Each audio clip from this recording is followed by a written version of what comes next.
नमस्ते दोस्तों, आप सभी का स्वागत है आपको अपने YouTube चैनल मैथ भाई राहुल सर। जैसा कि आज हम प्रॉफिट लॉस की पांचवी क्लास लेने जा रहे हैं और 4 क्लास ले चुके हैं। आज हमारे पास एक बच्चे ने एक डाउट किया है, पहले उस डाउट को क्लियर कराएंगे, उसके बाद आगे बढ़ेंगे। ठीक है, यदि आपने पहली 4 क्लास नहीं देखी तो पहले उन सारे को देख ले, क्योंकि सारे की सारी क्लास इंपॉर्टेंट है। ठीक है, और एक मैंने महसूस किया है, जितने भी बच्चे हैं ये देखते हैं कि जिस बच्चे अभी कोई नया चैनल खुला है तो उस पर ज्यादा ध्यान नहीं देते हैं।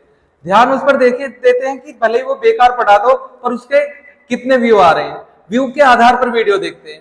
भाई ये बता रहा हूँ, व्यू के आधार पर कभी भी वीडियो नहीं देखनी चाहिए। मैं वीडियो उस तरह से बनाता हूँ, आप 15-20 मिनट में इतना पढ़ लो कि 4 से 5 टाइप हो जाए और पूरे दिन रिवीजन करो। यदि आप पूरे दिन टाइम बर्बाद करोगे ऑनलाइन तो कभी भी नंबर नहीं आएगा, ये गारंटेड है। ठीक है, तो आपको करना क्या है, 15 से 20 मिनट मेरी एक क्लास देखनी है, उसके बाद उसका रिवीजन करना है। यदि आपको कोई डाउट आता है तो आप हमें कमेंट्स कीजिए, हम उन डाउट्स को सॉल्व कराएंगे। जैसे एक आज बच्चे का डाउट आया है, उसको हम सॉल्व कराते हैं। पहले तो उसका डाउट है, तो देखो डाउट वाला क्वेश्चन लेते हैं। डाउट वाला, एक दुकानदार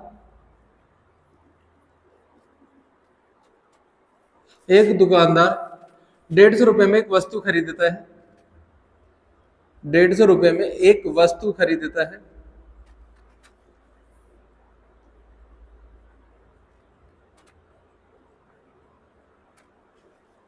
और उस पर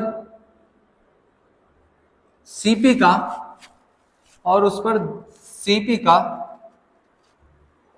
12% खर्च कर देता है। सीपी का 12% खर्च कर देता है, 12% खर्च कर देता है।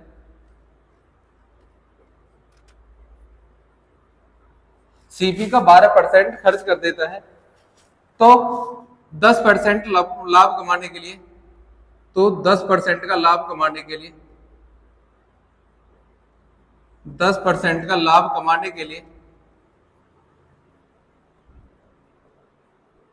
उसे कितने रुपए में बेचना होगा?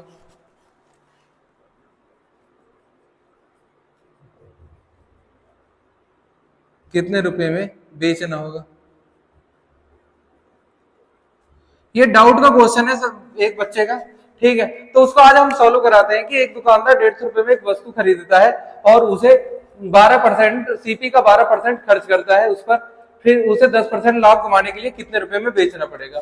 उस पर सीपी का लिख देना, उस पर सीपी का 12% खर्च कर देता है, तो 10% लाभ कमाने के लिए उसे कितने रुपए में बेचना होगा, पहला उसका डाउट है। तो इसको कराते हैं। यहाँ पे आपको लिखना क्या है, ये देखो, यहाँ पे लिखना है आपको बाई, क्या लिखना है, बाई, और यहाँ पे लिखना है सीपी, और यहाँ पे लिखना है सेलिंग प्राइस। ठीक है, यानी कि उसने खरीदने पे वो लगाया नहीं है, उसने सीपी का 12% खर्च किया है। तो 12% की फ्रैक्शन वैल्यू कितनी होती है? देखो 12% की फ्रैक्शन वैल्यू कितनी है?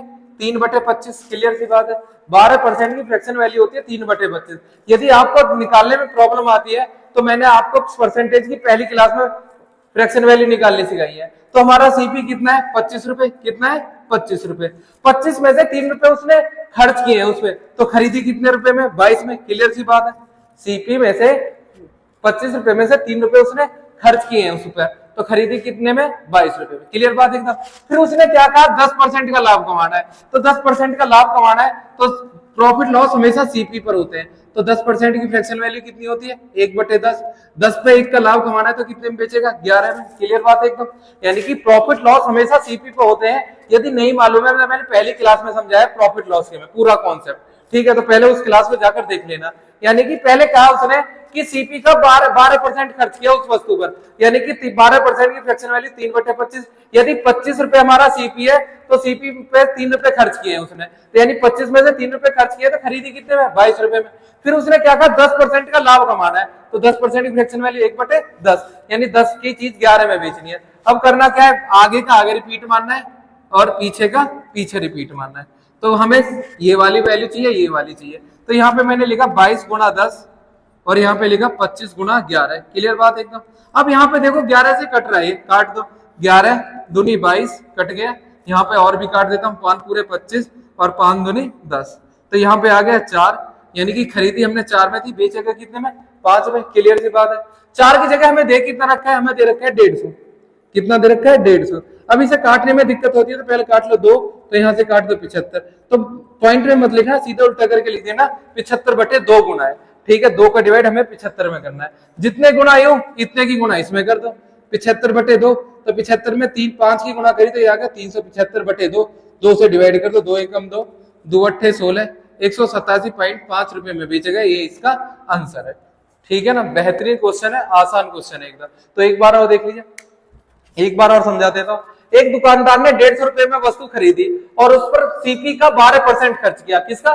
सीपी का। तो यहाँ पे 12% की फ्रैक्शन वैल्यू कितनी थी? 3/25, यानी हमारा सीपी 25 रुपए है, तो उसने 3 रुपए उस पर खर्च किए। तो 25 में 3 रुपए खर्च करिए तो खरीदी कितने में? 22 रुपए में। यानी सीपी बराबर होगा हमारा खरीदना वस्तु की खरीदी हुई कीमत, खरीदी हुई कीमत प्लस जो खर्च किया उसके ऊपर खर्च, ये हमारा सीपी होता है। ठीक है, यानी 25 रुपए में हमारे क्या है? खर्च किए हुए पैसे, यानी 25 में से 3 रुपए के खर्च किए तो खरीदी कितने में थी? 22 रुपए में। क्लियर बात? अब उसने क्या कहा? 10% लाभ कमाना है, तो सीपी, प्रॉफिट लॉस हमेशा सीपी पर होता है। यानी 10 पे 1 रुपए का लाभ कर रहा है, तो 10 की चीज किसमें बेच दी? 11 में। 10 का 10 रिपीट किया, 25 का 25, तो ये हमारा बाइक खरीदी कितनी आ गई? 22 गुना 10, और ये आगे 25 गुना 11। तो 11 से पहले काट लेना है, जो कैलकुलेशन आसान हो जाए। तो 11 दूनी 22, 2 गुना है। तो यहाँ पे देखो 5 से कटा तो 5 पूरे 25, 5 दूनी 10, तो 2 दूनी 4 आ गया, 5 आ गया। अब 4 की जगह 150 रुपए दे रखी है हमें, 2 से काटा 2 दूनी 4, 150 काटा 75, 75/2 आ गया, 75/2 की गुना कर तो ये आ गया हमारा 187.5 रुपए। क्लियर बात? ये आपका डाउट है। ऐसे ही यदि किसी बच्चों को प्रॉफिट लॉस परसेंटेज जो चैप्टर में करा चुका, किसी में भी डाउट आते हैं तो आप कमेंट्स करके भेजिए, हम सभी को सॉल्व कराएंगे आपके। ये गारंटी की बात है। ठीक है, आपको उसका सॉल्यूशन जरूर मिलेगा। ठीक है, तो लेते हैं, आज स्टार्ट करते हैं आज की क्लास। लेते हैं नेक्स्ट टाइप क्वेश्चन।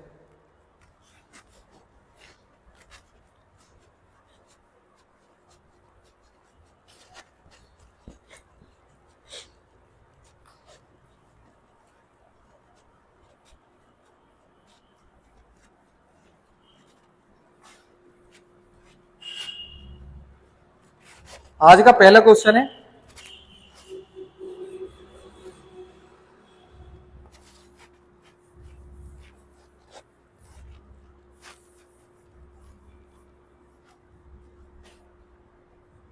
एक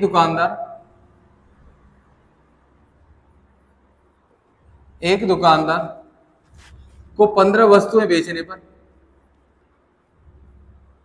वस्तुओं को बेचने पर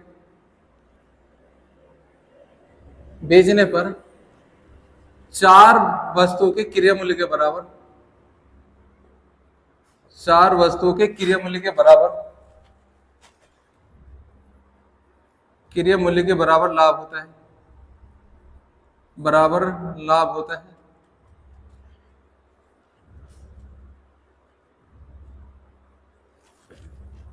तो उसका लाभ प्रतिशत ज्ञात कीजिए। लाभ प्रतिशत ज्ञात करें।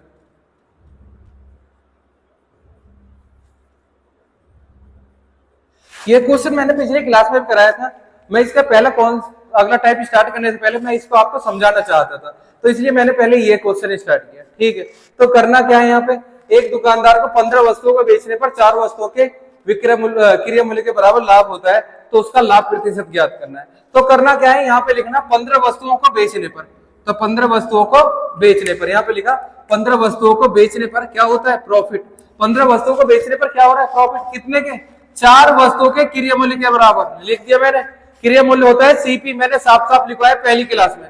4 वस्तुओं के क्रय मूल्य के बराबर लाभ होता है। तो मैंने बताया था अपोजिट वैल्यू होती है, यानी पी हमारा 4 है और सीपी 15 है, यानी सीपी बराबर 15 है और प्रॉफिट बराबर 4। हमें 4 रुपए का प्रॉफिट हो रहा है कितने पर? 15 पर, और परसेंटेज बनाने के लिए गुणा 100, तो ये आ गया 400, या 5 से काट सकते हो 3, और 5 से काटा 20, यानी 80/3 आ गया। 3 से डिवाइड किया, 3 दूनी 6, 26 से ही 2/3% हमारा आंसर आ गया। ठीक है, ये लास्ट क्लास का क्वेश्चन है। मैं इससे अगला टाइप स्टार्ट कर रहा था, मैं सोचा पहले इसका पहला वाला पार्ट रिवाइज करा देता हूँ। ठीक है, यदि आपको किसी को कोई से क्वेश्चन में दिक्कत आती है तो आप कमेंट्स करके पूछिए, हम उसका सॉल्यूशन जरूर देंगे। ठीक है, तो लेते हैं नेक्स्ट टाइप आज का। ठीक है, स्टार्ट करते हैं नेक्स्ट टाइप।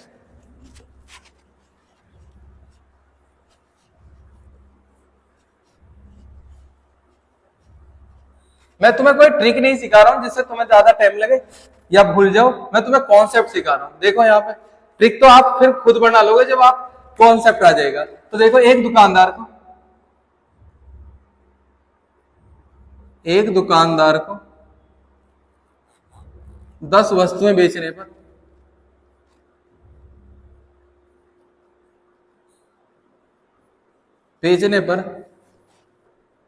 2 वस्तुओं के विक्रय मूल्य के बराबर लाभ होता है,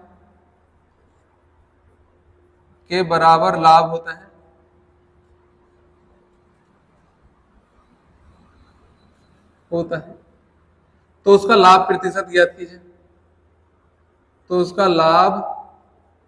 ज्ञात करें। क्लियर सी बात है। अब मैं पहले आपको ट्रिक भी बताऊंगा, बिना ट्रिक के भी कराऊंगा। तो यहाँ पे देखो 10 वस्तुएं बेचने पर, यहाँ पे मैंने लिखा 10 वस्तुएं बेचने पर, यहाँ पे लिख दिया 10 वस्तु बेची तो क्या हुआ, प्रॉफिट। 10 वस्तुएं बेची तो क्या हुआ, प्रॉफिट। सिंपल सी बात है। तो कितने का हुआ, 2 वस्तुओं के विक्रय मूल्य के बराबर। विक्रय मूल्य को बोलते हैं सेलिंग प्राइस, यानी कि 10 वस्तुएं पर बेचने पर प्रॉफिट हुआ कितने के, 2 वस्तुओं के विक्रय मूल्य के बराबर। तो यहाँ पर अपोजिट वैल्यू होती है, मैंने साफ साफ बताया। तो विक्रय मूल्य हमारा कितना आ गया, विक्रय मूल्य हमारा 10 रुपए है, प्रॉफिट कितने का है, 2 का। विक्रय मूल्य कितना है, 10 रुपए, प्रॉफिट कितने का, 2 का। यानी कि 10 रुपए में बेचने पर 2 रुपए का प्रॉफिट हो रहा है, तो खरीदी कितने में थी, सिंपल सी बात है। 10 रुपए में बेची, 2 रुपए का प्रॉफिट है, तो खरीदी कितने में थी, 8 में। यानी 8 की चीज को 10 में बेचूंगा जब तो 2 रुपए का प्रॉफिट होगा, सिंपल सी बात है। अब हमें प्रॉफिट परसेंटेज निकालना है, तो प्रॉफिट हमें कितने का है, 2 का। अब प्रॉफिट लॉस हमेशा होते किस पर है, सीपी पर। सीपी कितना है, 8, तो गुणा 100% बनाने के लिए 2 से काटा 1 बार और 4 से 1 काट दिया 25 बार, तो प्रॉफिट हमारा कितना आ गया, 25%। ये तो हो गया कॉन्सेप्ट जिसे तुम भूल नहीं सकते। यानी कि आप इसके चक्कर में पहले वाले को बहुत ज्यादा गलत करते हैं कि ट्रिक आ गई, ट्रिक को लगाते हैं, वो क्रिया विक्रिया का ध्यान नहीं देते। पर ऐसे क्वेश्चन करोगे तो कभी आपको गलत नहीं हो सकता। यानी कि हमें देखा कि प्रॉफिट हमें 2 का दे रखा है, सेलिंग प्राइस 10 का, यानी 10 रुपए की चीज बेच रहा है, 2 रुपए का प्रॉफिट है, तो खरीदी कितने में थी, 8 में। यानी 2 रुपए की प्रॉफिट है कितने पर, 8 में खरीदी थी, गुणा 100% बनाने। अब ट्रिक देखो, ट्रिक में क्या करते हैं, ट्रिक में करते हैं कि प्रॉफिट कितने का है, 2 का। यदि प्रॉफिट हो रहा है तो क्या करेंगे, माइनस कर देंगे, 10 में से 2 गए 8, और परसेंटेज बनाने के लिए गुणा 100, ये करते हैं। यदि लाभ है तो दोनों को माइनस करके लिख देंगे, यदि हानि है तो दोनों को जोड़कर लिख देंगे, वो ट्रिक होती है। ठीक है, तो यहाँ पे मैंने इसको काटा, 2 एकम 2, 2 चौक 8, 4 से काटा 25 बार, तो ये आ गया 25%। यदि तुम कॉन्सेप्ट से करोगे तो ट्रिक तो अपना आप सॉल्व हो जाएगी, तुम पे खुद पे बनानी आ जाएगी। ठीक है, तो मेन कॉन्सेप्ट होता है, तो कॉन्सेप्ट जरूरी है। ठीक है, ये ट्रिक है और ये कॉन्सेप्ट है। ठीक है, कॉन्सेप्ट आना जरूरी है, क्योंकि इस क्वेश्चन के चक्कर में जो पहला वाला टाइप है उसे बहुत ज्यादा गलत करते हैं, क्योंकि उसमें डायरेक्ट आ रहा था, उसमें 2/10 गुणा 100 आता यदि क्रिया मूल्य के बराबर होता।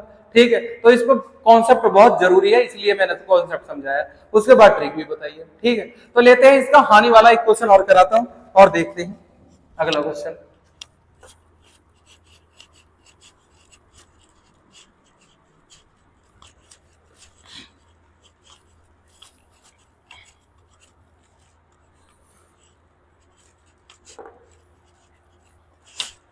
एक दुकानदार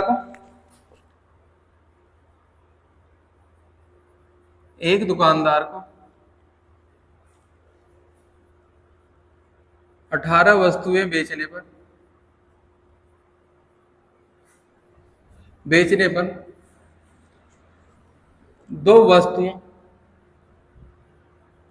के विक्रय मूल्य के बराबर हानि होती है, 2 वस्तुओं के विक्रय मूल्य के बराबर हानि होती है।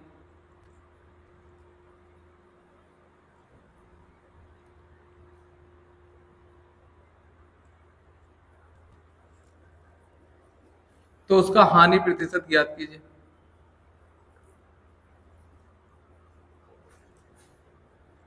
ज्ञात करें। ठीक है, बिल्कुल आसान क्वेश्चन है, पहले प्रॉफिट वाला था, इस बार लॉस वाला है। ठीक है, तो देखो करना हमें उसी कॉन्सेप्ट पर है, क्योंकि कॉन्सेप्ट आना बहुत जरूरी है। अब एक दुकानदार ने 18 वस्तुएं बेची, सिंपल सी बात है।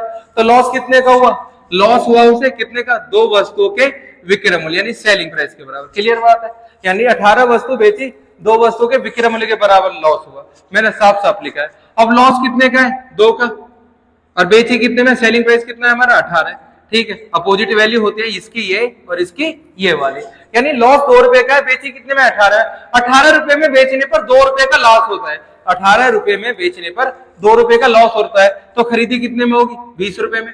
यानी 20 की चीज को 18 में बेचूंगा, 2 रुपए का लॉस जब ही तो होगा, क्लियर सी बात है। यानी 18 रुपए में बेची, 2 रुपए का लॉस है, तो खरीदी कितने में थी, 20 रुपए में। अब लॉस परसेंट पूछा है, तो लॉस परसेंट बराबर 2 रुपए का लॉस है, सीपी हमारा कितना है 20, और परसेंटेज बनाने के लिए गुना 100, 1 0 से 1 0, 2 से 2, तो लॉस बराबर कितना आ गया 10%। ये हो गया कॉन्सेप्ट जो कभी गलत नहीं हो सकता, ठीक है। अब मैं इसके ट्रिक बता देता हूं, ट्रिक भी देख लो।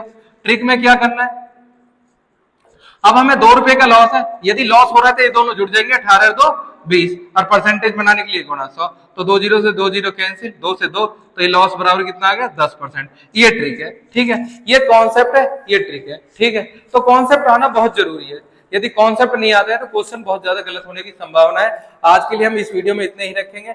यदि आपको किसी को डाउट आता है तो आप हमें कमेंट्स कीजिए, जैसे एक बच्चे ने किया है तो हमने सॉल्व कराया है। यदि आप भी ऐसे ही कमेंट्स करके हमको डाउट क्वेश्चन भेजेंगे तो हम 100% सॉल्व कराएंगे, ठीक है। यदि आपको वीडियो पसंद आई तो वीडियो को ज्यादा से ज्यादा शेयर करें और चैनल को सब्सक्राइब करें। धन्यवाद।